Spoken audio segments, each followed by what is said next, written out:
हिंदी में यूपीएससी की तैयारी से संबंधित प्रोग्राम्स को देखने के लिए सब्सक्राइब करें स्टडी IQIAS हिंदी। नमस्कार, मैं ओम द्विवेदी स्वागत करता हूं आपका स्टडी IQIAS हिंदी के इस प्लेटफॉर्म पे और स्वागत है आपका हमारी MCQ सीरीज जिसका नाम है मिशन IAS प्रीलिम्स 2024। चलिए बिना किसी देरी के शुरू करेंगे और आप लोगों का जिस तरह से प्यार मिल रहा है इस तरीके से प्यार मिलता रहेगा तो हम लोग इस सीरीज को लगातार कंटिन्यू रखेंगे जैसा कि मैंने आपके साथ वादा किया है। और दूसरा वादा कि अगर आप इस सीरीज से लगातार जुड़े रहेंगे तो मैं आपसे मतलब गारंटी के साथ ये बात कह सकता हूं कि आप जनवरी फरवरी तक आकर के प्रीलिम्स से आपका जो डर है वो निकल जाएगा। ठीक है, चलिए पहले क्वेश्चन की ओर चले। इससे पहले मैं आपको एक इंपॉर्टेंट इन्फॉर्मेशन दे देता हूं हमारे फाउंडेशन बैच के बारे में। प्रीलिम्स टू इंटरव्यू करके ये फाउंडेशन बैच है जो कि P2I का मतलब होता है प्री मेंस और इंटरव्यू तीनों की तैयारी यहाँ पर कंप्लीट हो जाती है। वन स्टॉप सेंटर की तरह ये काम करता है। ठीक है, यहाँ पर देखिए सिल्वर, गोल्ड और प्लेटिनम, सिल्वर 1 साल, प्लेटिनम 2 साल, सॉरी गोल्ड 2 साल और प्लेटिनम 3 साल। ठीक है, और 10 अक्टूबर डेट आपको याद रखनी है। 10 अक्टूबर से शाम को 6 बजे ये बैच स्टार्ट हो जाएगा। ठीक है, तो जिसको भी अभी एडमिशन लेना है, मतलब 24 में प्रिपरेशन करना चाहते हैं, 2025 में, 2026 में, तो सबके लिए ये बैच एक आ चुका है। ठीक है, इसके अलावा ये प्राइसेस हैं इसके 26,000, 32,000 और 38,000। इसके अलावा मैं अपना कोड बता देता हूँ आपको, ओम लाइव। ठीक है, ओम लाइव, LIVE, ओम लाइव कोड का जैसे ही इस्तेमाल करेंगे तो प्राइस घट जाएगा और ज्यादा घट जाएगा। जो सबसे ज्यादा सस्ते में आपको मिल सकता है वो इस कोड का इस्तेमाल करने से ही मिलेगा। ठीक है, चलिए शुरू करते हैं। और हमारा पहला क्वेश्चन है, निम्नलिखित कथनों में विचार करें। देखिए, कौटिल्य का अर्थशास्त्र एक राजनीतिक ग्रंथ है। इनमें मौर्यकालीन समाज और अर्थतंत्र की महत्वपूर्ण सामग्री मिलती है। कालिदास के अभिज्ञान शाकुंतलम में भी मौर्यकालीन सामाजिक एवं सांस्कृतिक जीवन की झलक मिलती है। उपर्युक्त में से कितने कथन सत्य हैं? जैसा कि आप जानते हैं कि आपको पेपर पेन लेकर के बैठना है। मैं नए बच्चों को एक बार रिमाइंड करा दूं जो पहली बार हमारे साथ जुड़े हैं। वो 3 चीजें होती हैं। एक, आपको पेपर पेन लेकर के बैठना होता है और उस पर पहले अपना आंसर लिखना है। उसके बाद मतलब मैं पहले क्वेश्चन पढ़ूंगा, आपको वीडियो को पॉज करना है, अपना आंसर लिखना है, उसके बाद वापस से वीडियो को स्टार्ट करके आपको पूरा सुनना है। ठीक है, एक्सप्लेनेशन और जो भी नई चीजें आपको मिलेंगी वो आपको लिखते जाना है अपने साथ। ठीक है, इसके अलावा अगर सेशन पसंद आता जाए तो इसको लाइक जरूर करना है, शेयर करना है, सब्सक्राइब करना है अगर आप नए हैं चैनल में तो। ठीक है, तो लाइक और शेयर है जो वो फटाफट जब तक कर दीजिए आप, जब तक मैं इसका आंसर बताता हूं। चलिए, कौटिल्य का अर्थशास्त्र एक राजनीतिक ग्रंथ है, बिल्कुल सही बात है। इसमें मौर्यकालीन समाज, कौटिल्य के अर्थशास्त्र की बात हो रही है, इसमें मौर्यकालीन समाज और अर्थतंत्र की महत्वपूर्ण सामग्री मिलती है, ये भी पार्ट बिल्कुल सही है। इसके अलावा कालिदास के अभिज्ञान शाकुंतलम में भी मौर्यकालीन सामाजिक और सांस्कृतिक जीवन की झलक मिलती है, ये पार्ट गलत हो जाएगा। क्यों? क्योंकि मौर्यकालीन सामाजिक एवं सांस्कृतिक जीवन नहीं, गुप्तकालीन। क्या? गुप्तकालीन। ठीक है, गुप्तकालीन होता है, ना कि मौर्यकालीन के टाइम का। तो अभिज्ञान शाकुंतलम कालिदास की क्योंकि यहाँ पर चर्चा है, तो कालिदास के आपको नाटक पता है कौन कौन से हैं? आपका विक्रमोर्वशीयम हो गया, अभिज्ञान शाकुंतलम हो गया, इसके अलावा मालविकाग्नि मित्रम हो गया। ठीक है, मालविकाग्नि मित्रम पे हम एक क्वेश्चन कर चुके हैं, पहले वाले दिन हमने किया था। तो अगर किसी ने अभी तक पीछे के नहीं देखे हैं तो 1 हफ्ते से हम लोग लगातार जुड़े हुए हैं इसमें। प्लेलिस्ट में जाइए और प्लेलिस्ट में जाके सारे वीडियोस आपको देख सकते हैं। और मैं चाहता हूं कि आप शुरुआत से सारे वीडियोस देखें ताकि एक क्रम में आप लोग बने रहें। ठीक है, जिसमें क्योंकि हम कोशिश करते हैं कि आपका सिलेबस भी साथ साथ पूरा हो जाए, ताकि हम जो क्वेश्चंस हैं वो इस फॉर्म में लेकर के आते हैं जिस फॉर्म में आपके चैप्टर्स होते हैं, ताकि आपको थोड़ा सा रिवाइज करने में भी आसानी रहे। ठीक है, और आप अपने आप को जज कर पाए ठीक से। चलिए, तो यहां पर क्या आंसर हो जाएगा बताइए? 2 सही है, 1 गलत है, बी आंसर हो जाएगा। ठीक है, आगे बढ़े। अगला देखिए, निम्नलिखित कथनों पर विचार करें। बलबन एक शक्तिशाली कठोर शासक था और उसने सत्ता को अपने हाथों में केंद्रित किया। बलबन ने एक सैन्य विभाग दीवाने अर्ज का गठन किया। उपर्युक्त में से कौन सा कथन सत्य है? बताइए बताइए, जल्दी बताइए। देखिए, बलबन एक शक्तिशाली कठोर शासक था, ये बिल्कुल सही बात है, और सत्ता को केंद्रित कर लिया था उसने। ठीक है, सारी सत्ता को उसने अपने हाथ में कर लिया था। और क्योंकि वहां पर क्या है, मंगोलों का एक बड़ा आतंक था, मंगोल आक्रमण हुआ करते थे, तो उसके लिए, मंगोलों से आक्रमण के बचने के लिए उसने क्या है कि अपना खुद का एक मिलिट्री डिपार्टमेंट भी बना रखा था और मिलिट्री भी तैयार कर रखी थी। ठीक है, अपनी सेना भी तैयार कर रखी थी। और मिलिट्री डिपार्टमेंट जो बनाया था बलबन ने, उसका नाम क्या था, दीवान ए अर्ज। ठीक, तो ये भी सही है, तो दोनों यहां पर सही हो जाएंगे, सी इसका आंसर हो जाएगा। ठीक है, आगे बढ़े। अगला देखिए, निम्नलिखित कथनों पर विचार करें। देखिए, पाइका विद्रोह एक सशस्त्र विद्रोह था, उनके नेता बख्शी जगबंधु थे, और नमक की कीमत में वृद्धि इस विद्रोह के प्रमुख कारणों में से एक है। उपर्युक्त में से कितने स्टेटमेंट सही हैं, बताइए। देखिए, पाइका विद्रोह के बारे में बात हो रही है। पाइका विद्रोह है जो, वो कहां पर हुआ था, पाइका विद्रोह आपका 1817 में, 1817 में उड़ीसा में हुआ था। ठीक है, उड़ीसा में हुआ 1817 में। ठीक है, मेन कारण तो इसका यही है, नमक की कीमत में जो वृद्धि हो गई थी, इसकी वजह से ये हो गया। ठीक है, और ये एक सशस्त्र विद्रोह था, ये भी पार्ट सही है। और मुख्य नेता इसके बख्शी जगबंधु थे, ये भी पार्ट सही है। इनके बारे में आपको जो पता होना चाहिए वो ये है कि गजपति रूलर्स हैं, जो कहाँ के, उड़ीसा के जो गजपति रूलर्स थे, ये जो पाइका लोग थे। ठीक है, पाइका, पाइका लोग क्या थे कि उनके आप कह सकते हैं एक प्राइवेट आर्मी टाइप से आप मान लीजिए, कि वैसे तो एक कृषक हैं, लेकिन जब उनको जरूरत होती थी तो ये एक तरह से सैन्य बल देते थे। ठीक है, तो पाइका लोग उनके लिए एक असंगठित सैन्य बल टाइप से थे। ठीक, तो ये फैक्ट आपको पता होना चाहिए। तो तीनों सही है, सी आंसर इसका हो जाएगा। आगे बढ़े। अगला देखिए, निम्नलिखित पर विचार करें। आत्मीय सभा, ब्रह्म समाज, प्रार्थना समाज या आर्य समाज, इनको उनके स्थापना वर्ष के अनुसार आपको लगाना है, बताइए। देखिए, सबसे पहले क्या हुआ था, एकेश्वरवाद, है ना, क्या, एकेश्वरवाद पर अपना जो मत है, अपना जो बात कहनी थी, उसको प्रचार करने के लिए, एकेश्वरवाद को प्रचार करने के लिए किसने, राजा राम मोहन रॉय ने। कब, 1815 में, 1815 में राजा राम मोहन रॉय ने एकेश्वरवाद को प्रचारित करने के लिए आत्मीय सभा की स्थापना की थी। उसके बाद ब्रह्म समाज की स्थापना, ब्रह्म समाज की स्थापना कब हुई है, 1828 में। ब्रह्म समाज की स्थापना 1828 में राजा राम मोहन रॉय के द्वारा, है ना, राजा राम मोहन रॉय के द्वारा हुई है। और कहां पर हुई है, कलकत्ता में हुई। कहां पर हुई है, कलकत्ता में हुई है। ठीक है, इसके अलावा ये भी राजा राम मोहन रॉय के द्वारा ही हुई है। ठीक है, और आपका जो प्रार्थना समाज है, अगर इसकी बात करेंगे तो ये 1867 में किसके द्वारा की गई है, आत्माराम पांडुरंग। ठीक है, आत्माराम पांडुरंगा के द्वारा ये की गई है। कहां पर की गई है, ये आपके बॉम्बे में की गई है, बॉम्बे में। ठीक है, आर्य समाज की स्थापना 1875 में, 1875 में हुई है। और ये दयानंद सरस्वती के द्वारा हुई है, दयानंद सरस्वती के द्वारा हुई है। और कहां पर हुई है, ये बहुत इंपॉर्टेंट बात है, क्योंकि ये हुई तो देखो बॉम्बे में है, लेकिन बाद में इसको ट्रांसफर कर दिया गया था। कहां पर किया गया था, इसको लाहौर में ट्रांसफर कर दिया गया था। तो इससे क्वेश्चन बन सकता है। ठीक, तो याद रखिएगा, आपका ब्रह्म समाज की स्थापना कलकत्ता में हुई है, प्रार्थना समाज की बॉम्बे में हुई है, आर्य समाज की भी बॉम्बे में हुई है, बाद में उसको ट्रांसफर करके लाहौर भेज दिया गया था। ईयर आप ये देखिए, 1815, 28, 67 और 75। ठीक है, तो क्रम में ही लगे हुए हैं, आंसर इसका ए हो जाएगा। आगे बढ़े। अगला देखिए, सूर्यताप संबंध, निम्नलिखित कथनों पर विचार करें। ठीक है, सूर्यताप से संबंधित निम्नलिखित कथनों पर विचार करना है आपको। पृथ्वी का अपने अक्ष पर घूर्णन, ठीक है, पृथ्वी का रोटेशन, सूर्य की किरण में झुकाव का कोण, और वातावरण की पारदर्शिता, उपर्युक्त में से कितने सूर्यताप के विविधता के कारण है।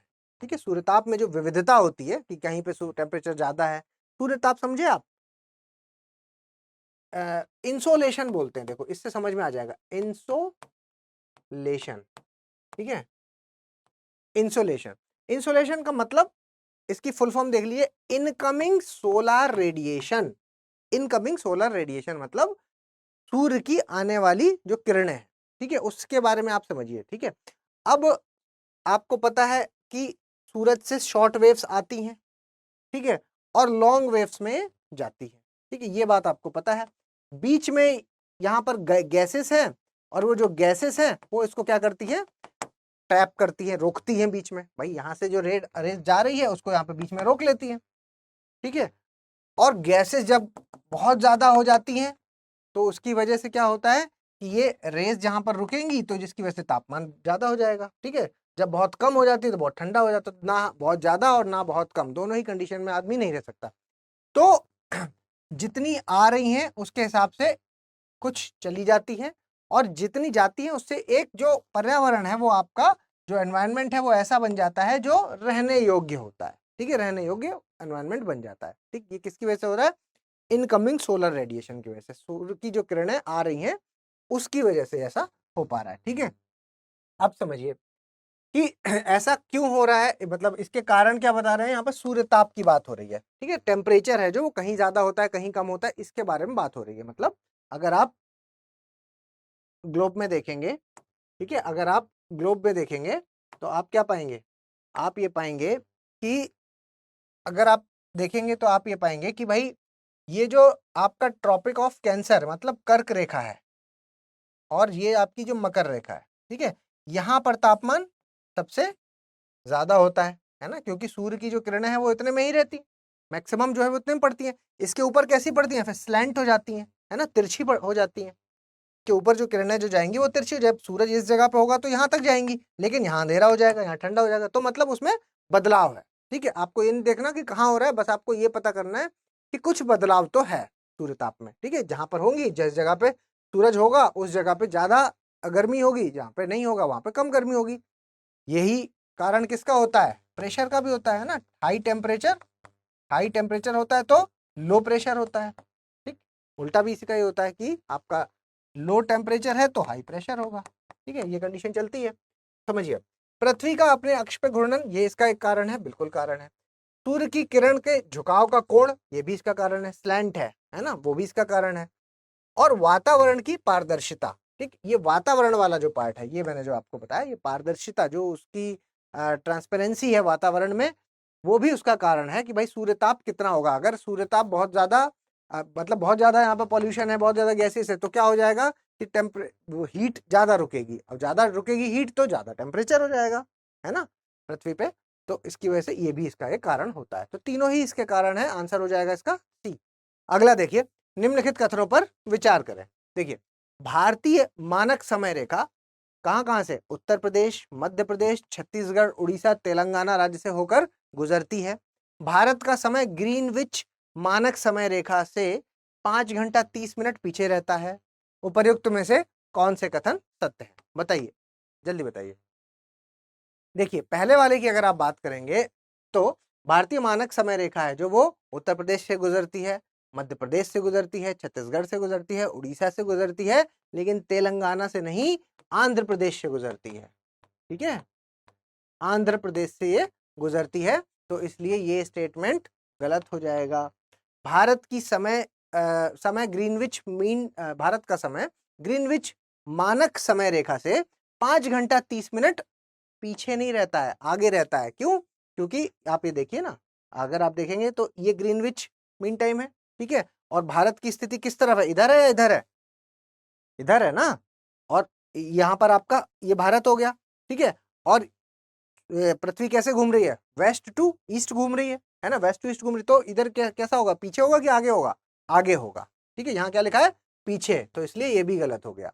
दोनों गलत हो गए तो आंसर क्या हो जाएगा, यहाँ पर डी आंसर हो जाएगा, ठीक है। अगला देखिए, निम्नलिखित कथनों पर विचार करें। क्रोएशिया काला सागर से संलग्न है। मैप को खोल के मैंने बताया, मैप बेस्ड क्वेश्चन जब भी आए तो आपको मैप जरूर एक बार देखना है, ठीक है। सीरिया है जो वो लाल सागर से संलग्न है। कजाकिस्तान कैस्पियन सागर से संलग्न है। उपर्युक्त में से कितने कथन सत्य हैं, बताइए जल्दी। और इससे पहले मैं इसका आंसर बताऊं, जो लोग नए जुड़ रहे हैं जल्दी से इसको लाइक कीजिए और शेयर कर दीजिए, प्लीज इसको लाइक कीजिए और शेयर कीजिए, ठीक है। आपके साथ सपोर्ट चाहिए मुझे इस चीज का, क्योंकि इस सीरीज को कंटिन्यू रखने के लिए आपका ये सपोर्ट बनाए रखिए अपने साथ, तभी ये सीरीज का आगे बढ़ पाएगी, है ना। अभी इस वक्त आपके सपोर्ट की काफी ज्यादा जरूरत है, क्योंकि अभी इसकी रीच उतनी नहीं है जितनी होनी चाहिए थे, जिसपे मैं जवाबदेही अपनी बना पाऊँ, ठीक है, तो इसको प्लीज रीच इसकी बढ़ाने के लिए अपना सपोर्ट बनाए रखिए। चलिए, क्रोएशिया है जो वो काला सागर के साथ संलग्न है, बताइए। एड्रियाटिक सी के साथ है, काला सागर के ब्लैक सी के साथ नहीं है, ठीक, तो ये हो गया गलत, एड्रियाटिक सी के साथ है ना। सीरिया है जो वो लाल सागर के साथ है, नहीं है, किसके साथ है बताइए, भूमध्य सागर के साथ, भूमध्य सागर है ना, मेडिटेरेनियन सी के साथ। कजाकिस्तान कैस्पियन सागर के साथ है, बताइए, बिल्कुल है, ठीक, तो यानी कि ए हो जाएगा, ए इसका सही आंसर हो जाएगा, ठीक है, दो यहां पर गलत है। अगला देखिए, निम्नलिखित कथनों पर विचार करें। नाइट्रोजन हरियाली और पादपों के विकास में महत्वपूर्ण भूमिका निभाता है, और फास्फोरस है जो वो पादपों के पुष्पण में भूमिका निभाता है, ठीक है, जो फ्लावरिंग होती है, फ्लावर्स होते हैं, उसमें फास्फोरस, और नाइट्रोजन है जो वो हरियाली और पादपों के विकास में, तो दोनों ही यहाँ पर सही है, आंसर क्या हो जाएगा इसका, सी आंसर हो जाएगा, ठीक है। अगला देखिए, निम्नलिखित में से कौन से अनुच्छेद केवल भारतीयों को प्राप्त है, केवल भारतीयों को, ठीक है, बताइए। अनुच्छेद 15, 16, 21, 16, 19, 21, 15, 16, 19, 21 या 15, 16 और 19, बताइए जल्दी। देखिए याद कर लीजिए इसको, तो 15, 16, 19, 15, 16, 19, 29, 30, ठीक है, 15, 16, 19, 29, 30 याद कर लीजिए। 15, 16, 19, 29, 30, तो यहाँ पर आपको 21 दिख रहा है, यहाँ पर भी 21 दिख रहा है, यहाँ पर भी 21 दिख रहा है, 21 वाले को हटा दो, क्योंकि ये राइट टू लाइफ है ना, जीवन जीने का अधिकार, तो ये नागरिकों के साथ विदेशियों को भी मिला हुआ है, ठीक है, तो ये 15, 16, 19, ठीक है, 15, 16, 19, 29 और 30, 29 और 30 ये भी लिख लीजिए साथ में, ठीक है, तो डी आंसर इसका हो जाएगा, डी। अगला देखिए, राज्य के नीति निदेशक तत्वों से संबंधित कथनों पर विचार करें। यह अंतर्राष्ट्रीय शांति को बढ़ावा देता है, यह शासन के मूलभूत हैं, और विधि बनाने में इन तत्वों को लागू करना राज्य का कर्तव्य होगा। उपर्युक्त में से कौन से कथन सत्य हैं, बताइए। देखिए, ये अंतर्राष्ट्रीय शांति को, अंतर्राष्ट्रीय है ना, ये नेशनल है कि अंतर्राष्ट्रीय है, बताइए। अंतर्राष्ट्रीय शांति की बात कर रहे हैं क्या, राज्य के नीति निर्देशक तत्वों की बात हो रही है यहाँ पर, तो क्या ये अंतर्राष्ट्रीय शांति की बात करते हैं, बिल्कुल करते हैं, आर्टिकल 51 में, है ना, अनुच्छेद 51 में अंतर्राष्ट्रीय शांति को बढ़ावा देते हैं, है ना। राज्य के नीति निर्देशक तत्व क्या है, बेसिकली ये क्या है कि राज्य किस तरह का होना चाहिए, है ना, राज्य को किस तरह का होना चाहिए, उसके लिए अलग अलग प्रयास, तो वो सारी चीजें जो लिखी हैं उनको पाने के लिए सरकारें प्रयास करती है, ठीक है। तो राज्य के नीति निर्देशक तत्व एक ऐसी चीज है जो हम, हमारे लिए क्या है, एक मतलब हमें जिस तरह का बनना है, राम राज्य जिसको कहते हैं, अगर वो पूरे अटेन हो गए, सारे मिल गए, तो हम राम राज्य वाली कंडीशन में आ जाएंगे, ठीक है। तो ये हो गया आपका 51, और यह शासन के मूलभूत है, तो बिल्कुल सही बात है, और विधि बनाने में इन तत्वों को लागू करना राज्य का कर्तव्य होता है ना, राज्य का कर्तव्य होता है, क्योंकि सरकारों का काम यही है कि इस पर, इसमें जो चीजें लिखी हैं वो सारी हमें पानी है, ठीक, तो यहाँ पर दोनों ही सही हो जाएंगे, आंसर हो जाएगा आपका, ठीक है। आगे बढ़े, निम्नलिखित कथनों पर विचार करें।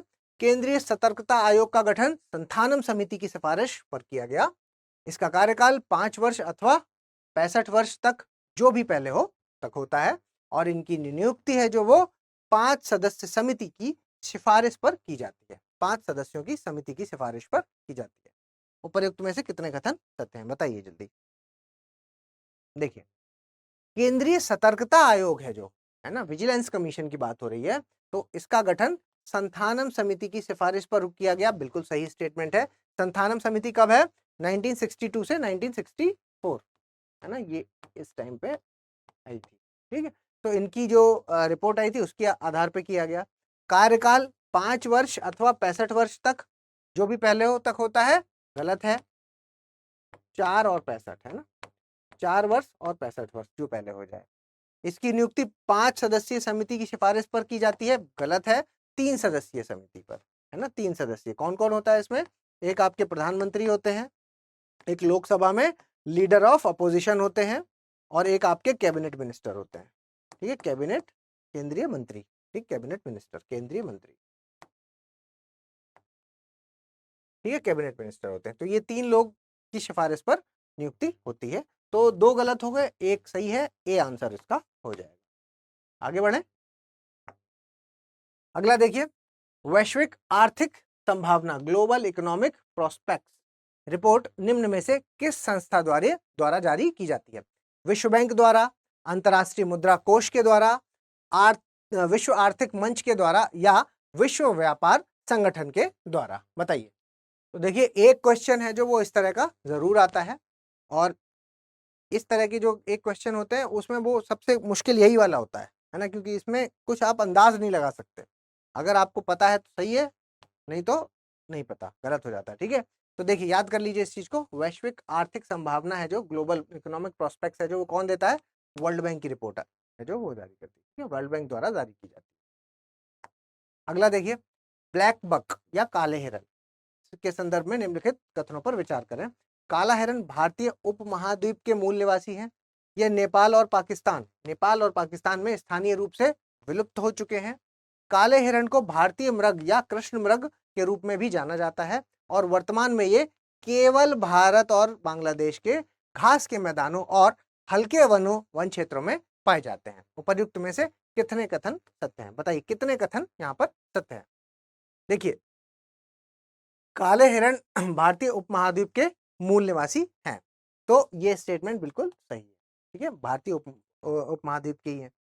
ये नेपाल और पाकिस्तान में स्थानीय रूप से विलुप्त हो चुके हैं, तो ये स्टेटमेंट गलत हो जाएगा, क्योंकि यहाँ पर नेपाल और आपका पाकिस्तान लिखा है, जबकि पाकिस्तान और बांग्लादेश होना चाहिए। ठीक है, पाकिस्तान और बांग्लादेश, पाकिस्तान एंड बांग्लादेश।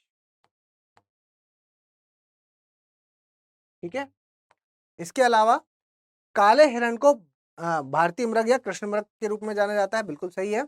और चौथा स्टेटमेंट है कि वर्तमान में ये केवल भारत और बांग्लादेश के घास के मैदानों और हल्के वन क्षेत्रों में पाए जाते हैं, तो ये स्टेटमेंट है जो ये भी गलत है, क्योंकि यहाँ पर बांग्लादेश नहीं होना चाहिए, यहाँ पर भारत और नेपाल होना चाहिए। ठीक है, Nepal.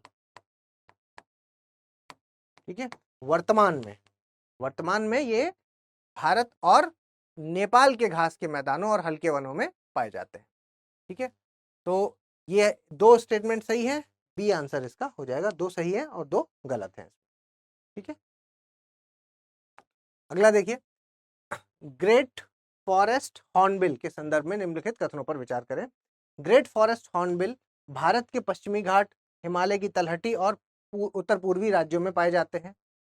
Great forest hornbill Karnataka राज्य का आधिकारिक राज्य पक्षी है, और नागालैंड सरकार के द्वारा हर साल हॉर्नबिल महोत्सव है जो उसका आयोजन किया जाता है। किसके द्वारा? नागालैंड सरकार के द्वारा। कितने सही है बताइए, कितने स्टेटमेंट इसमें सही है?